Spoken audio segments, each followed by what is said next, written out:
نہایت ہی واجب و احترام میرے بزرگوں، دوستوں اور بھائیوں،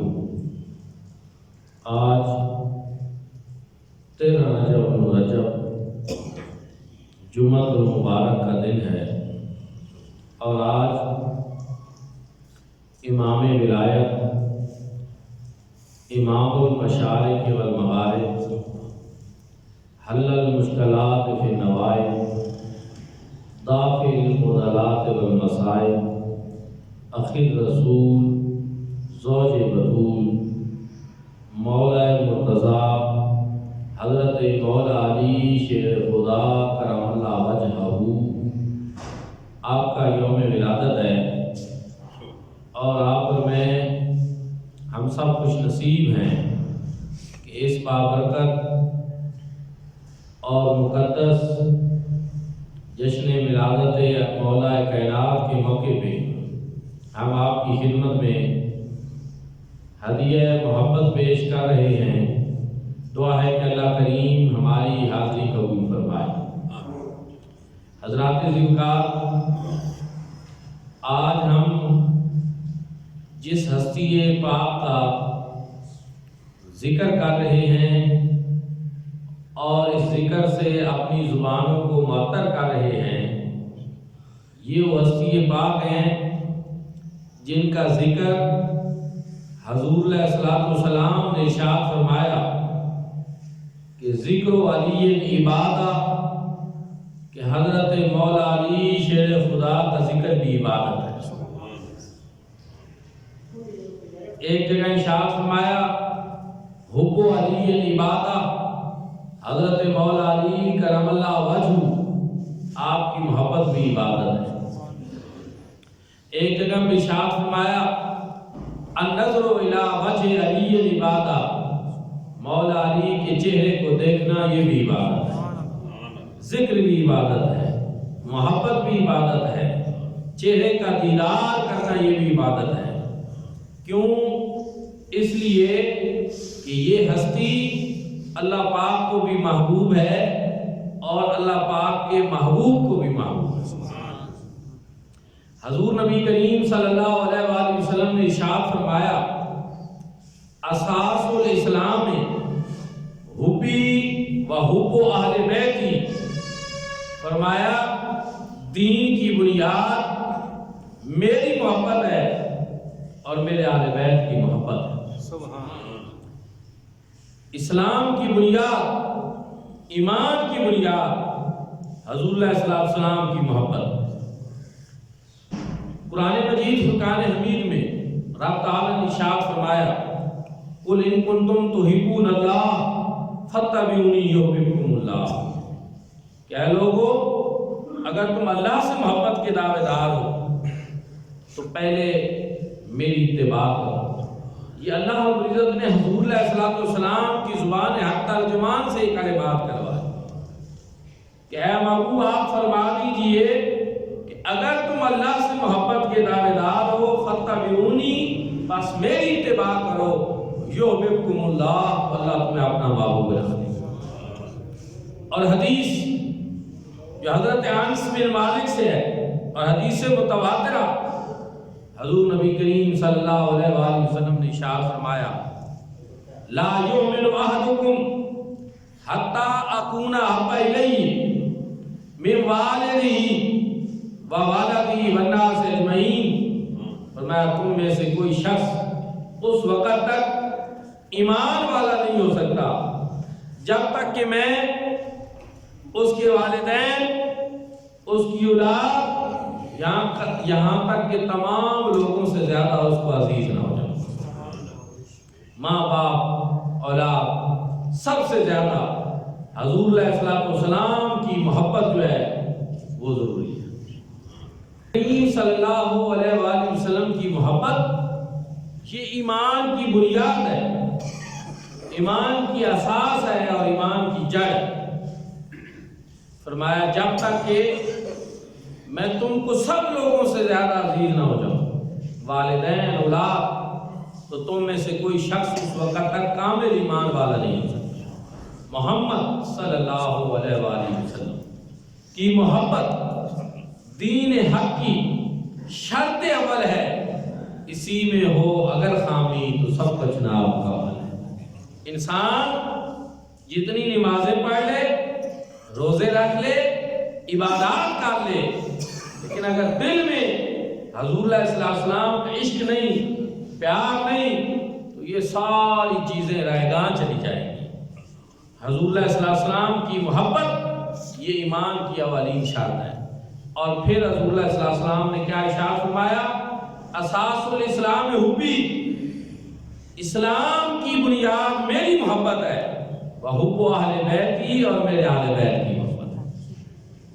اہل بیت کی محبت کے بغیر بھی حضور صلی اللہ علیہ وسلم کی محبت کا دعویٰ یہ درست نہیں ہو سکتا کہ جو حضور صلی اللہ علیہ وسلم کے پیارے ہیں، جو حضور صلی اللہ علیہ وسلم کے خاندان سے ہیں، اور آج جس ہستی پاک کا ہم ذکر کر رہے ہیں، یہ تو وہ ہیں کہ جنہوں نے ساری زندگی حضور نبی کریم صلی اللہ علیہ وآلہ وسلم کے قرب خاص میں گزاری۔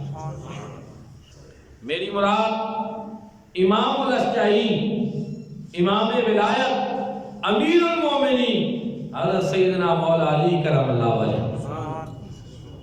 آپ کی والدہ مائدہ بیت اللہ شریف کا طواف کر رہی تھی۔ دوران طواف بچے کی ولادت کے وقت جو عوارض لاحق ہوتے ہیں، جب وہ وقت آیا آپ اللہ کے گھر میں داخل ہو گئی، وہاں حضرت مولا علی کرم اللہ وجہ کی ولادت بیت اللہ میں۔ کسی نے کہا فارسی میں کسرا نشد میسر ای سعادت بقابہ ولادت بمسجد شہادت، کہ کسی کے حصے میں یہ دو سعادتیں اکٹھی نہیں آئیں کہ وہ پیدا بھی اللہ کے گھر میں ہوا ہو اور جب اس نے جان دی ہو تو وہ بھی اللہ کے گھر میں۔ حضرت مولا کائنات کی ولادت بھی بیت اللہ میں ہے اور آپ کی شہادت بھی مسجد میں ہے۔ کسیرا نشد میسر ای سعادت بقابہ ولادت بمسجد شہادت۔ اردو کا شاعر بھی بولا، اس نے کہا مولد بھی محترم ہے تو ولد بھی ہے محترم، کیونکہ جہاں پیدا ہو رہے ہیں بیت اللہ وہ بھی بہت احترام والی جگہ ہے، اور جو پیدا ہو رہے ہیں حضرت مولا علی شیر خدا وہ بھی بہت محترم ہے۔ مولد بھی محترم ہے، ولد بھی ہے محترم، کعبہ ہے اور جائے ولادت علی کی ہے۔ کعبہ ہے اور جائے ولادت علی کی ہے۔ مولود کعبہ کے لیے مشہد بھی خوب ہے، مولود کعبہ کے لیے مشہد بھی خوب ہے۔ علی ہے، اللہ اللہ مسجد ہے، اللہ اللہ اور جائے شہادت علی کی ہے۔ دوستان ذی وقار پھر فرماتے ہیں کہ کعبہ سے ہے ابتدا تو مسجد میں ہے انتہا، مرقوم دو حرم میں حکایت علی۔ نعرہ تکبیر، اللہ اکبر، رسالت یا رسول اللہ، نعرہ رسالت یا رسول اللہ، نعرہ غوثیہ یا غوث، نعرہ حیدری یا علی۔ کعبہ سے ہے ابتدا تو مسجد میں ہے انتہا، مرقوم دو حرم میں حکایت علی کی ہے۔ دوستان ذکر وہ حضرت مولا علی شیر خدا کرم اللہ وجہ، جب آپ پیدا ہوئے والد ماجد آئے، دیکھا اللہ نے بڑا خوبصورت بیٹا عطا کیا ہے، لیکن پریشانی والی بات یہ ہے آنکھیں نہیں کھولتا، شاید نابینا ہے۔ پریشان ہوئے، حضور علیہ السلام کو اطلاع دی گئی۔ حضور علیہ السلام تشریف لائے، حضرت مولا علی شیر خدا کرم اللہ وجہ کو اپنی گود میں لیا۔ جو ہی حضور علیہ السلام نے آپ کو اپنی گود میں لیا، علی شیر خدا نے اپنی آنکھیں کھول۔ بعد میں حضور علیہ السلام نے پوچھا کہ علی بھائی کیا وجہ تھی کہ بچپن میں سب سمجھ رہے تھے کہ شاید آپ نابینا پیدا ہوئے ہیں، آپ آنکھیں نہیں کھول رہے تھے، اور جب آپ میری گود میں آئے تھے تو اپنی آنکھیں کھول دی تھی۔ حضور علیہ الصلوۃ والسلام کے سامنے حضرت مولا علی نے جواب دیا، فرمایا یا رسول اللہ، بچپن میں بھی ان لمحات میں بھی مجھے اس بات کا شعور تھا کہ میں نے اپنی آنکھیں کھولنی ہیں، اور سب سے پہلے جس ہستی کا دیدار کرنا ہے وہ رخ والضحیٰ کا دیدار ہے۔ پیدا بھی بیت اللہ میں ہو رہے ہیں اور رخ والضحیٰ کی سب سے پہلے زیارت کر رہے ہیں۔ دوستان ذکر وہ حضرت مولا علی کرم اللہ وجہہ کہ جو پیدا ہونے کے بعد قبول اسلام تک کسی بت کے سامنے نہیں جھکے، اور اسی وجہ سے آپ کو کرم اللہ وجہہ کہا جاتا ہے کہ وہ ہستی جن کے چہرے کو اللہ نے یہ عزت بخشی، یہ شرف بخشا کہ آپ کا چہرہ کسی بت کے سامنے سرنگوں ہی نہیں۔ اس لیے یہ ایک بہت بڑے انفرادیت ہے، کسی بت کو سجدہ نہیں کیا، شرک کا کوئی لمحہ آپ کے اوپر گزرا ہی نہیں ہے۔ حضور علیہ الصلوۃ والسلام کی تربیت خاص میں رہنے والا کس طرح ایسے ہو سکتا تھا؟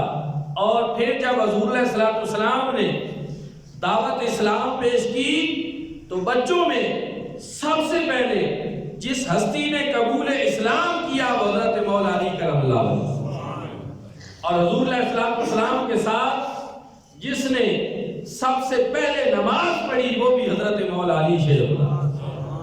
اور دوستان ذوقار، آپ وہ ہستی ہیں کہ جب اللہ رب العزت نے بنی نجران کے عیسائیوں کے مباہلہ کے لیے حضور علیہ الصلوۃ والسلام کو بھیجا تو آپ بھی اس وقت ساتھ شامل تھے، اور اس میں تھوڑا سا آپ نے توجہ سے اس کو سننا ہے، غور سے۔ بنی نجران کے عیسائیوں کا ایک وفد آیا اور انہوں نے حضور علیہ الصلوۃ والسلام سے گفتگو کی، اور انہوں نے کہا کہ ہم حضرت عیسیٰ کو خدا کا بیٹا کہتے ہیں۔ تو حضور علیہ الصلوۃ والسلام نے ان کو سمجھایا کہ جس اللہ رب العزت کا ہم کلمہ پڑھتے ہیں وہ ایسی چیزوں سے پاک ہے، اور رب تعالیٰ نے ارشاد فرمایا، دلیل دی رب تعالیٰ نے، اِنَّ مَثَلَ عِیسیٰ عِندَ اللہِ کَمَثَلِ آدَمَ خَلَقَهُ مِن تُرَابٍ، کہ حضرت عیسیٰ علیہ السلام کی مثال بھی ایسے ہی ہے جیسے اللہ رب العزت نے حضرت آدم علیہ السلام کو پیدا کیا، کہ نہ ان کا باپ نہ ان کی ماں، خَلَقَهُ مِن تُرَابٍ، اللہ نے ان کو مٹی سے پیدا کر دیا۔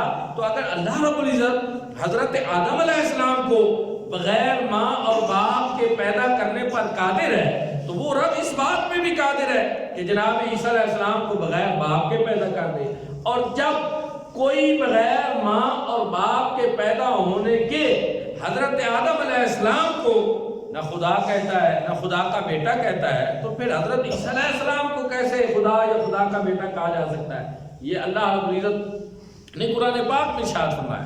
حضور علیہ السلام نے دلائل دی، لیکن قصور ان کی ذہنوں کا تھا، عقل کم تھا، شعور نہیں تھا، وہ ان باتوں کو نہیں سمجھ پا رہے تھے۔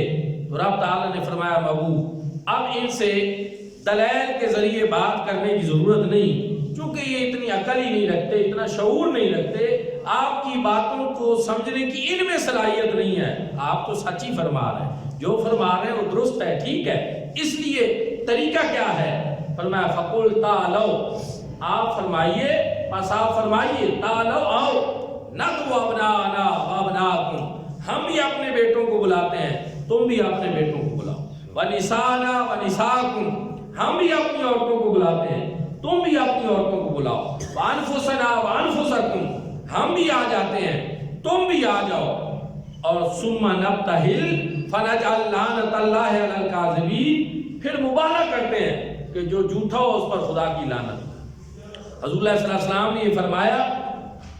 حضور علیہ السلام دوسرے دن نکلے، آپ کے ساتھ حضرت مولا علی کرم اللہ وجہ بھی تھے، آپ کے دائیں طرف امام حسن مجتبیٰ تھے، امام حسین رضی اللہ تعالیٰ کو حضور علیہ السلام نے گود میں لیا ہوا تھا، بچے تھے، ابھی کم عمری تھی، گود میں لیا ہوا تھا۔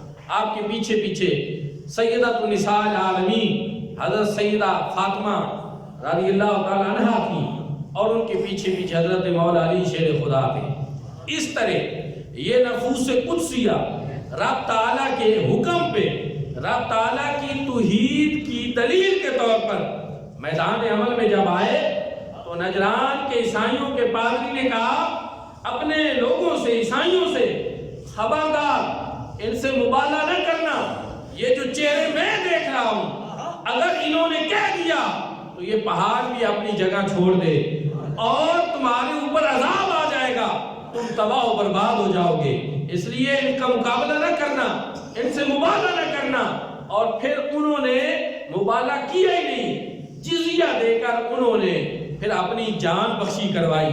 میرے بھائیوں اور دوستو، اس سے پتہ یہ چلا کہ عیسائیوں کے پادری وہ ان ہستیوں کو دیکھ کر یہ عقیدہ اور ایمان رکھتے تھے کہ یہ جو چہرے روشن، منور اور تابان نظر آ رہے ہیں یہ ایسے ہیں کہ اگر یہ کہیں تو پہاڑ اپنی جگہ چھوڑ دے تو پہاڑ بھی اپنی جگہ چھوڑ دے۔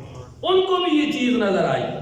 کاش آج ان لوگوں کو بھی نظر آئے جو ان پاک باز ہستیوں کے حوالے سے ایسی ویسی باتیں کرتے ہیں کہ عیسائیوں کے پادری نے یہ کہا، تاریخ کے اور آنکھ کھنگال کے دیکھیں، سیرت کی کتابیں پڑھیں اور حدیث مبارکہ کو دیکھیں۔ اسی طرح ہوا اور پھر قرآن نے بھی اس حقیقت کو بیان کیا۔ فَقُلْ تَعَالَوْا نَدْعُ أَبْنَاءَنَا وَأَبْنَاءَكُمْ وَنِسَاءَنَا وَنِسَاءَكُمْ وَأَنفُسَنَا وَأَنفُسَكُمْ ثُمَّ نَبْتَهِلْ فَنَجْعَلْ لَعْنَةَ اللَّهِ عَلَى الْكَاذِبِينَ۔ حضرات، اس میں قابل غور بات کیا ہے؟ حضور صلی اللہ علیہ وسلم نے فرمایا ہم بھی اپنے بیٹوں کو بلاتے ہیں، تم بھی بلاؤ۔ اب حضور صلی اللہ علیہ وسلم نے اپنے بیٹوں کے طور پر اپنے ساتھ کس کو بلایا اور شریک کیا؟ جناب امام حسن اور جناب امام حسین کو۔ اور پھر قرآن نے ندعو ابنانا بیان کر کے اس پہ نص قائم کر دی، صراحت قائم کر دی کہ حضور علیہ السلام کے بیٹوں کے طور پر جناب حسنین کریمین کو پکارا جائے۔ یہاں سے پتہ یہ چلا کہ حضور علیہ السلام کے حوالے سے ہم جو کہتے ہیں کہ حسنین کریمین سبط پیغمبر ہیں، یہ اس لیے کہتے ہیں کہ قرآن نے بھی ان کو حضور علیہ السلام کا بیٹا کہا ہے۔ اگرچہ دنیا میں ہر شخص کا نسب جو ہے وہ باپ کی طرف سے چلتا ہے، لیکن یہ ایک منفرد مثال جو ہے وہ حسنین کریمین کی ہے کہ ان کا نسب ان کی ماں سے چلتا ہے۔ اور حضور علیہ السلام نے ارشاد فرمایا ہر حسب اور نسب قیامت کے دن منقطع ہو جائے گا سوائے میرے حسب اور نسب۔ اور پھر حضور علیہ السلام نے بھی ان کو اپنا بیٹا کہا، فرمایا ہازان ابنایا و ابنا بنتی، فرمایا یہ دونوں حسنین کریمین یہ میرے بھی بیٹے ہیں اور میری بیٹی کے بھی بیٹے ہیں۔ قرآن نے بھی ان کو حضور کا بیٹا کہا، حضور نے خود بھی ان کو اپنا بیٹا فرمایا۔ اب دیکھیے میرے بھائیوں اور دوستو، وہ لوگ جو آج ایسی باتیں کرتے ہیں اور موازنہ کرنے بیٹھ جاتے ہیں یزید ملعون کے ساتھ ایسی ہستیوں کا، آپ مجھے بتائیں جن کو رب قرآن پاک میں یہ بتائے کہ میری توحید کی دلیل یہ مقدس ہستیاں ہیں، اور جن کو اللہ رب العزت حضور کا بیٹا کہے اور حضور خود جن کو اپنا بیٹا کہے اور جنت کی سرداری جن کے پاس ہو، ان کے بارے میں بھی پھر کوئی ترازو لے کر بیٹھنے کی کوئی گنجائش باقی بچتی ہے؟ دوستان دل کا پھر فرمایا نسانا و نساکم، اس میں حضرت سیدہ زہرا پاک شامل ہوئی۔ سوال ہے، لوگ کہتے بھی ہیں کہ حضور علیہ السلام کی ایک ہی بیٹی تھی، اگر حضور علیہ السلام کی 4 بیٹیاں تھیں تو باقی وہ مباہلہ کے وقت کیوں نہیں شریک ہوئی؟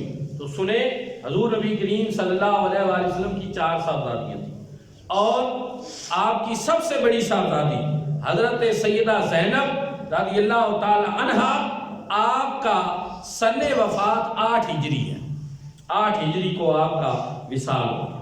پھر حضور نبی کریم صلی اللہ علیہ وسلم کی دوسری صاحبزادی حضرت رقیہ ہیں، اور حضرت عثمان غنی رضی اللہ تعالی عنہ کے عقد مبارک میں آئی غزوہ بدر کے وقت سن 2 ہجری میں آپ کا وصال ہوا۔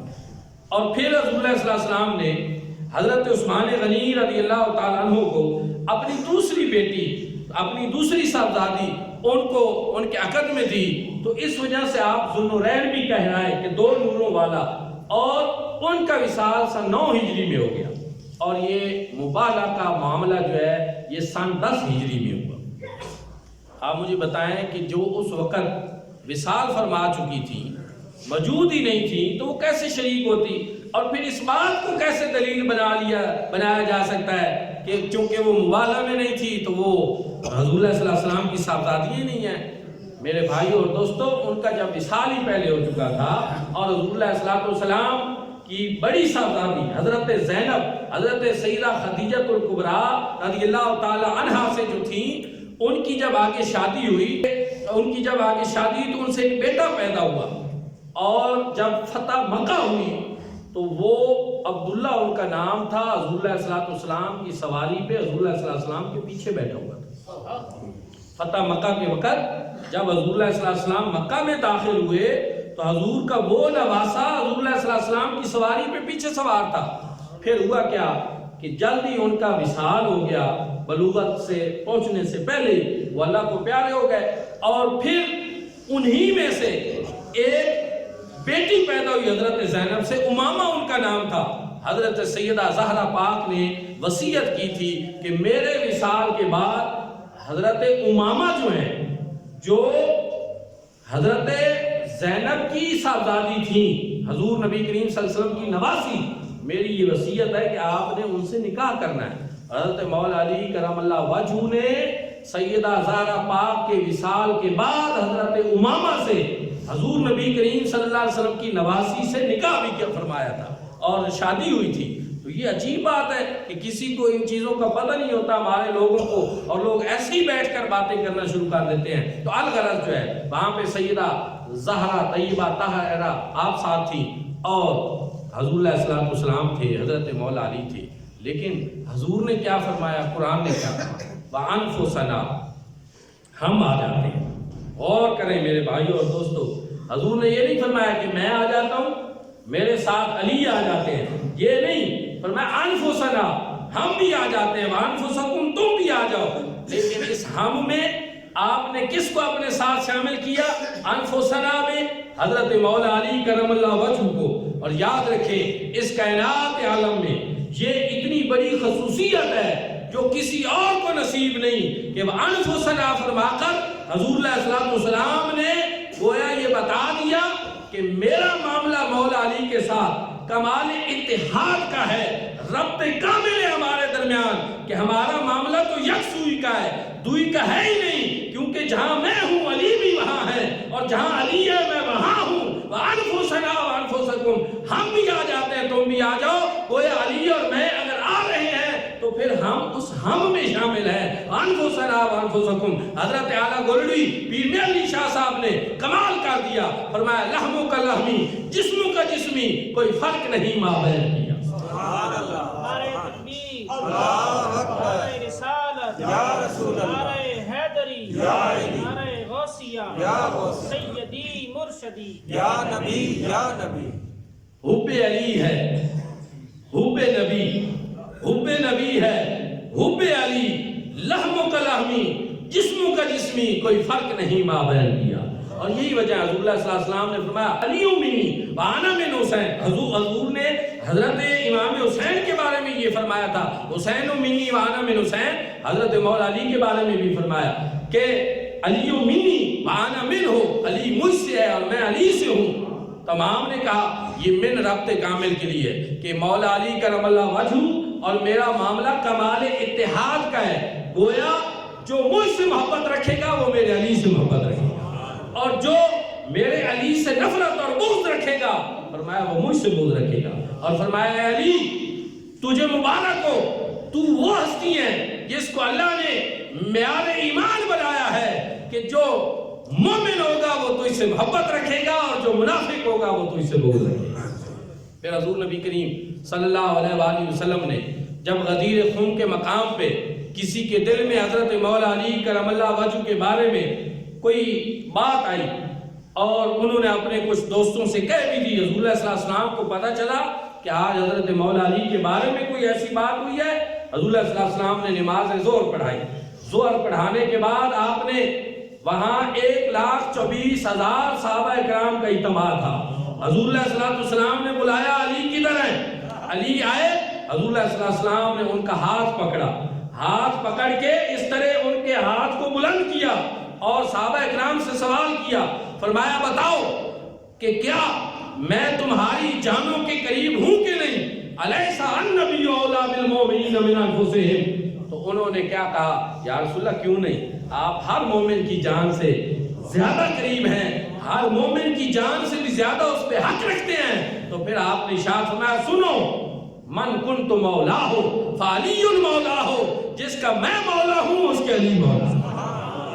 اور حضرت فاروق اعظم رضی اللہ تعالیٰ عنہ نے اس پہ حضرت مولا علی کو مبارکباد دی، اور انہوں نے کیا کہا، انہوں نے کہا علی تجھے مبارک ہو کہ تجھے اللہ کے محبوب نے ہر مومن کا صبح کے لیے بھی اور شام کے لیے بھی مولا فرمایا ہے، اور انت مولایا و مولا کل مومن، کہ آپ تو وہ ہیں جو میرے بھی مولا ہیں اور ہر مومن کے مولا ہیں۔ میرے بھائیو اور دوستو، وہ حضرت مولا علی شیر خدا کرم اللہ وجہہ، جن کے بارے میں پھر حضور نبی کریم صلی اللہ علیہ وآلہ وسلم نے ارشاد فرمایا طوبی لمن احبک وصدق فیک، فرمایا علی تجھے خوشخبری ہو، مبارکباد ہو اس شخص کو، بشارت ہے اس کے لیے، نوید جاں فضا ہے اس کے لیے جو تو اس سے محبت رکھے اور تیری تصدیق کرے۔ اب اس میں تھوڑا سا اور غور کرنا، توجہ فرمانا، یہ جو طوبہ کا لفظ ہے قرآن میں بھی آیا ہے، یہ متعدد معنی رکھتا ہے، کہ ایک تو اس کا معنی ہوتا ہے خوشخبری، ایک ہے کہ طوبہ ان چیزوں میں سے ہے جن کی تخلیق اللہ رب العزت نے اپنے دست قدرت سے کی۔ طوبہ جو جنت کا اعلیٰ مقام ہے، وہاں پر ایک درخت کا نام ہے جس کو طوبہ کہتے ہیں، جنت کا اعلیٰ مقام۔ تو محدثین نے کہا، گویا حضور علیہ الصلوۃ والسلام نے یہ فرمایا کہ یا علیو طوبی لمن احبک وصدق فیک، اے علی جس نے تجھ سے محبت کی اس کے لیے جنت کا بلند ترین مقام ہوگا، وہ جنت کے اعلیٰ ترین مقام کے اوپر ہوگا۔ اور فرمایا وویل، ہلاکت ہے، تباہی ہے، بربادی ہے اس کے لیے کہ جس نے تجھے جھٹلایا، تیرے ساتھ بغض رکھا، ابزقا وکذب فیک، اور تیری تصدیق نہ کی، تجھے جھٹلایا۔ محدثین نے یہ کہا ویل کا معنی بربادی بھی ہے، تباہی بھی ہے، ہلاکت بھی ہے، لیکن ویل جہنم کی ایک ایسی وادی ہے جو سب سے نیچے والی وادی ہے۔ قرآن پاک میں ہے ویل للمطففین اور فویل للمصلین، جو کم تولتے ہیں ان کو اس ویل میں ڈالا جائے گا، اس سب سے جہنم کے نچلے گڑھے میں ڈالا جائے گا، اس وادی میں۔ اور اسی طرح جو نمازیں نہیں پڑھتے، سستی کرتے ہیں، ان کو جہنم کے سب سے نچلے گڑھے میں ڈالا جائے گا۔ تو آپ سنیں، حضور اللہ صلی اللہ علیہ وسلم نے فرمایا علی تو اس سے محبت کرنے والا جنت میں جنت کے سب سے اعلیٰ درجے میں ہوگا، اور تو اس سے بغض رکھنے والا، عداوت رکھنے والا جہنم کے سب سے نچلے گڑھے میں۔ اس لیے معیار محبت حضرت مولا علی شیر خدا کرم اللہ وجہہ کی ذات ہے۔ صحابہ اکرام فرماتے ہیں منافقین بھی مسلمانوں میں شامل ہو جاتے تھے، ہمیں پریشانی ہو جاتی تھی کہ بات کرتے ہوئے کہ کوئی منافق بھی نہ بیٹھا ہو تو بڑا مسئلہ تھا، پہچانے کیسے؟ تو ہمارے پاس پہچاننے کا ایک آلہ ہمیں مل گیا، ایک معیار ہمیں مل گیا۔ حضرت ابو سعید خدری رضی اللہ تعالیٰ عنہ بیان کرتے ہیں کہ ہم کرتے کیا تھے، ہم اس محفل اور مجلس میں حضرت مولا علی کرم اللہ وجہہ کا ذکر خیر کرتے، آپ کا ذکر جب کرتے تو جتنے مومن ہوتے ان کے چہروں کے اوپر اثار خوشی نمایاں ہو جاتے، اور جو منافق ہوتے تھے ان کے چہروں پہ پریشانی ظاہر ہو جاتی۔ اور اس سے ہمیں پتہ چل جاتا تھا کہ مولا علی سے پیار کرنے والا کون ہے اور مولا علی سے بغض کرنے والا کون ہے، اور اسی سے ہمیں پتہ چلتا تھا کہ مومن کون ہے اور منافق کون ہے۔ اور آج بھی ہم یہ دیکھتے ہیں کہ جب حضرت مولا علی شیر خدا کا ذکر آتا ہے، اہل ایمان کے چہروں پہ خوشی آ جاتی ہے، مسرت آ جاتی ہے، رونقیں آ جاتی ہیں۔ اور جب حضرت مولا علی کا ذکر آئے تو کوئی منافق ہو تو اس کے چہرے پہ پریشانی آ جاتی ہے۔ البتہ آپ ایسی ہستی پاک ہے، آپ مجھے بتائیں کہ جس کے فضائل اللہ رب العزت بیان کر رہا ہو، قرآن میں سب سے زیادہ آیات جس کی عظمت و شان پہ امت مصطفیٰ میں نازل ہوئی وہ حضرت مولا علی شیر خدا۔ پھر ہم مختصر وقت میں اپنے کم علم کے ساتھ کتنا کچھ آپ کی ہستی کو بیان کرتے ہیں۔ آپ کی سخاوت جیسی کسی کی سخاوت نہیں، آپ کے علم جیسا کسی کا علم نہیں. حضور نے فرمایا انا مدینۃ العلم وعلی بابها، فرمایا انا مدینۃ الحکمہ وعلی بابها، انا دار الحکمہ وعلی بابها. تو آپ مجھے بتائیں کہ پھر ہم اس ہستی کا کون سا ایسا سلسلہ ہے کہ جس کا احاطہ کر سکیں. آخر میں صرف یہ کہوں گا، آپ کی شجاعت دیکھیں تو آپ کی شجاعت جیسے کسی کی شجاعت نہیں. غزوہ بدر میں جب آپ داد شجاعت دے رہے تھے اور ذوالفقار حیدری کو چلا رہے تھے تو اس وقت صحابہ کرام کہتے ہیں، ایک صحابی نہیں، صحابہ کرام کہتے ہیں کہ ہم نے یہ سنا ایک فرشتہ جس کا نام رضوان تھا، وہ فرشتہ یہ کہہ رہا تھا لا سیف الا ذوالفقار لا فتح الا علی. لوگوں، علی جیسا کوئی شیر مرد نہیں اور علی کی ذوالفقار جیسی کوئی تلوار. سبحان اللہ. حضرت اقبال نے موتی پرو دیے، انہوں نے کہا شاہ مرداں شیر یزداں قوت پروردگار لا فتح الا علی لا سیف الا ذوالفقار. تو علی وہ ہے، علی امام منستو منم غلام علی ہزار جان گرامی فدائے نام علی. دوستان ذنکار، آج ہمیں فخر ہے اس بات پہ کہ ہم حضرت مولا علی کے نام لینے والے ہیں، آپ سے تعلق رکھتے ہیں. آپ کی محبت ایمان کی اساس ہے اور بنیاد ہے. اہل بیت کی محبت ایمان کی اساس اور بنیاد ہے. حضور نے فرمایا اساس الاسلام حبی و حب اہل بیتی، فرمایا دین کی بنیاد اور اساس میری محبت ہے اور میرے اہل بیت کی محبت. آج الحمدللہ ہم اہل بیت سے محبت کرتے ہیں اور ہر اس ہستی سے محبت کرتے ہیں جس کو حضور علیہ الصلوۃ والسلام نے پیار کیا، جس کے فضائل مناقب حضور نے بیان کیے، قرآن نے بیان کیے، چاہے وہ صحابہ کرام ہوں، چاہے وہ اہل بیت ہوں، چاہے ازواج مطہرات ہوں. سب کی شان اللہ کے قرآن نے بھی بیان کی، حضور نے بھی کی، اور ہم بھی سب کی عظمتوں کو سلام عقیدت پیش کرتے ہیں. آخر دعوانا الحمدللہ.